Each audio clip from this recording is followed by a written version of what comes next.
This data makes no sense.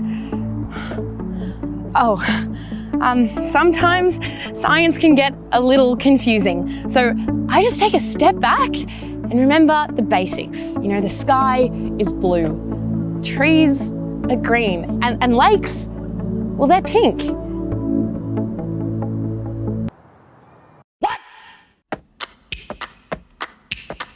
I'm here at Melbourne's Westgate Park, where this salt lake has recently turned a ravishing shade of bubblegum pink.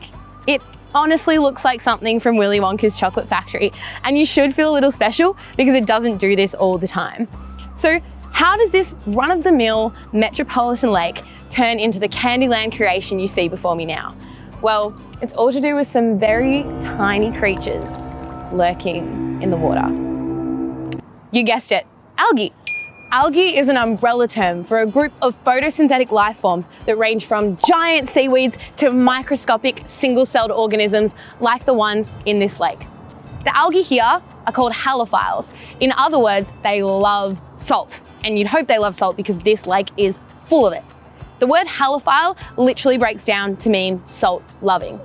But let's just be clear, a single-celled life form isn't actually capable of love. I'm sorry to tell you that if you're in a committed relationship with any algae, but it's just not going to work out. So here's the twist. The algae making this lake blush are not actually pink, they're green. That is, they carry a green pigment for photosynthesis. Quick refresher. Photosynthesis is the act of capturing light energy from the sun and converting it into a form that is usable for the organism. As the algae photosynthesize, they release a pigment called beta-carotene, and this pigment is responsible for giving this lake its beautiful rosy hue. You've seen beta-carotene before. In fact, you eat it all the time. It's in capsicums, carrots, mangoes, papayas, apricots, and heaps of other foods that you probably eat every day. And it's really good for you. On top of that, beta-carotene is what turns flamingos pink.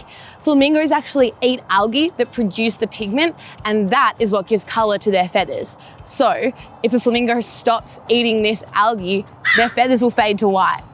So now we know how the lake turns pink, but why doesn't it stay pink all year round? Well, in order to produce this much beta-carotene, the lake needs the perfect combination of conditions.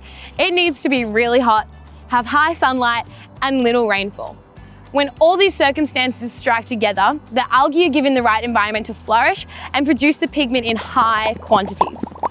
If you're concerned about the health of the lake, do not fret. The increase in algal activity isn't harmful to the lake's ecosystem, and once the weather cools down, it'll be back to its normal hue. Cool, so can I swim in it now? What? No, we can't swim in it. I just want to know what it tastes like. Can we roll the end screen? Thanks for watching. If you'd like to learn more about nature, please click subscribe. And remember, just because it's pink doesn't mean you can drink. But absolutely not.